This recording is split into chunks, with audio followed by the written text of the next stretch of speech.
दादा साहब ने सोचने का ढंग सिखाया, अंधी तकलीफ ना करना सिखाया। पहले केएनपी में ही थे मगर फिर अलग हो गए, क्योंकि दादा साहब जैसे लोग ऐसे करप्ट लोगों के साथ नहीं चल सकता। पिछले कई सालों से जेल में, लेकिन तुम ये देखो कि इतने साल जेल में रहने के बावजूद बाहर अपनी पार्टी को मुतहर्रिक रखा है उन्होंने। और अगले इलेक्शन में सूबाई लेवल पर हम अपने कैंडिडेट्स भी खड़े कर रहे हैं। और मैं पॉलिटिक्स के अलावा और कोई बातों नहीं आती। यहाँ आती हूँ।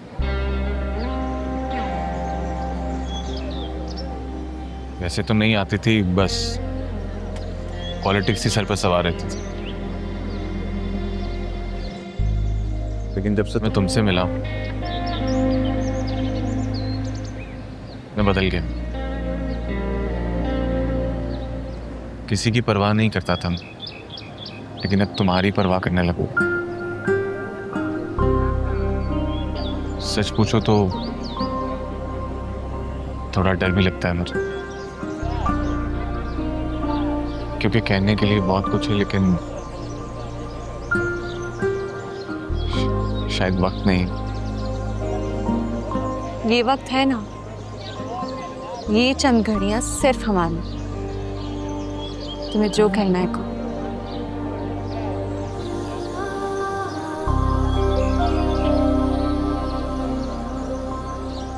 हम कुछ नहीं कहो। अगर तुम्हारा जी भर जाए सुनाने से तो मेरी सुन लेना।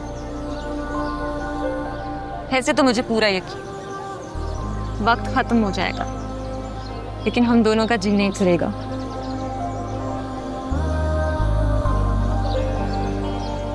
कॉफी भी काफी देर हो गई साहब, बस निकलने टाइम हो गया होगा।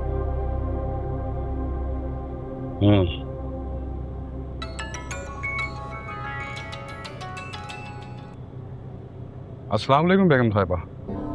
जी हम वहीं हैं। जी वो अभी क्लास ख़त्म नहीं हुई, जैसे ही क्लास ख़त्म होती है मैं आपकी बात करवाता हूँ। जी जी, बेगम साहिबा भी फ़ोन कर रही है। लगता है मुझे अंदर जाना चाहिए। सोच लो साहब, छोटी बीवी को और बात पसंद आई ना तो तुम बुरे फंस जाओगे। एक और कैफे, अगली दफा ना तुम्हें वहां लेके चलूंगा। जा। देखा तुमने, वही गाड़ियां वही लोग। हाँ है तो वही। तुम्हें घबराने की जरूरत नहीं है। ये दादा साहब के आदमी होंगे, मुझ पर निगाह रखने के लिए भेजे होंगे उन्होंने। अभी ताहिर भाई को भी तो केएनपी वालों ने अगवा कर लिया था ना, तो जरा इसलिए मेरी प्रोटेक्शन के लिए उन्हें भेजे होंगे। बड़ा ख्याल रखते हैं मेरा। ऐसे तुम बिल्कुल ठीक कह रहे हो। ये दादा साहब के लोग हैं, ये तुम्हारी प्रोटेक्शन के लिए होंगे। हाँ, अब तुम्हें समझ आई मुझे दादा साहब से इतना लगाव क्यों है। बड़ा ख्याल रखते हैं वो अपने कारकुनों का। वाह क्या बात है।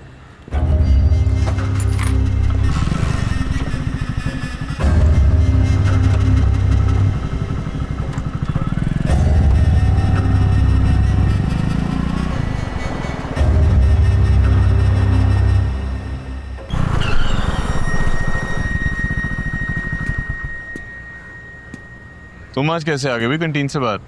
मैं तुमसे बात करने आया हूँ। क्यों, क्या हुआ? कैंटीन में कोई इशू वगैरह चल रहा है? मसला हो नहीं रहा, हो सकता है तुम्हारे साथ। संभल कर चलो।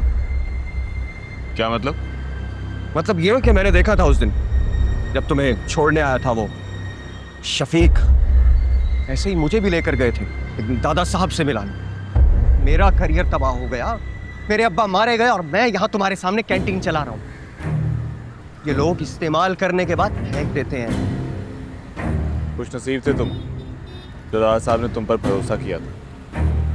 लेकिन शायद तुम इस लायक नहीं थे आज, इसीलिए यहाँ खड़े हो। और ये अपनी नाकामियों की दास्तान जाके किसी और को सुनाना। चलो, एक दिन तुम्हें रियलाइज होगा, जरूर होगा, मगर तब तक बहुत देर हो चुकी होगी।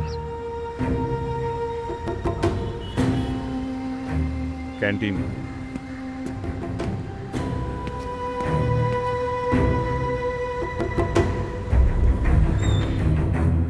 इन सब की पेमेंट्स हो गई हैं? जी सर, सारी पेमेंट्स आ गई हैं। कुछ चेक्स थे वो मैंने डिपॉजिट करवा दिए।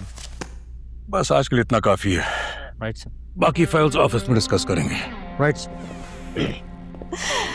What a pleasant surprise! आप तो 3 दिन बाद आने वाले थे। बस काम खत्म हो गया, पर तुम्हारी इतनी याद आ रही थी कि ज्यादा दिन रुका नहीं जा सका। मुझे भी आपकी बहुत याद आ रही थी। काफी देर हो जाती है तुम्हें यूनिवर्सिटी से आने में।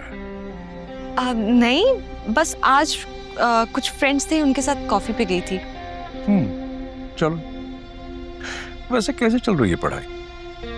अच्छी जा रही है, बहुत अच्छी। चलो गुड। तुम्हारे लिए एक सरप्राइज है। क्या क्या सरप्राइज है? मैंने तुम्हारी मंगनी आसिफ से तय कर दी है। अगले हफ्ते मंगनी है तुम्हारी। बाबा लेकिन बात पर कोई डिस्कशन नहीं होगी। तुम थक कर आई हो, आराम करो।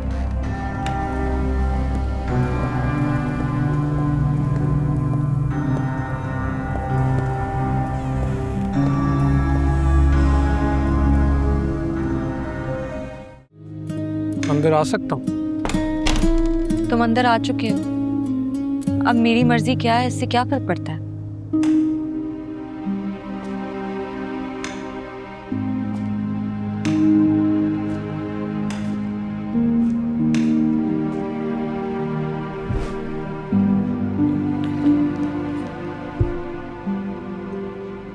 प्रॉब्लम क्या है यार? प्रॉब्लम ये है कि मेरी मर्जी शामिल नहीं है। मर्जी शामिल क्यों नहीं? मुझे तुमसे कोई प्रॉब्लम नहीं है, लेकिन मैं अभी कमिटमेंट नहीं करना चाहती। तुम दोस्त हो, कजन हो, लेकिन मैंने तुम्हें कभी उस नजर से नहीं चाहा। किसको चाहा? किसी को नहीं चाहा। और अगर चाहा भी हो तो तुम्हें बताना क्यों जरूरी है? बिल्कुल जरूरी है। हम दोनों की शादी होने जा रही है और तुम्हारी जिंदगी में क्या कुछ चल रहा है इसका पता होना मुझे बिल्कुल जरूरी है। और ये तुम्हारा बिहेवियर मेरे साथ बहुत डिफरेंट है, जो मेरी समझ से बिल्कुल बाहर है। हम दोनों को ये बात पता है कि हम दोनों की शादी होने जा रही है। पता था क्योंकि बताया गया था, और अब मुझे बताया गया समझ नहीं आता। हर बार बस बता देते हैं।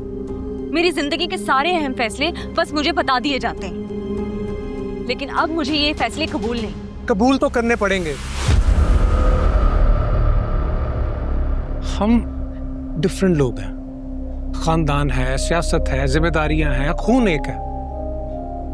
और तायाबू अपने खून में मिलावट को कभी भी एक्सेप्ट नहीं करेंगे, और मैं भी कबूल नहीं करूंगा। तुम्हारे खून की मिलावट की वजह से मैं अपनी जिंदगी खराब कर दूं, लेकिन तुम्हारी नजर में इसकी कोई अहमियत नहीं होगी। तुम्हारे लिए ये जागीर है और ये सियासत ही सब कुछ है।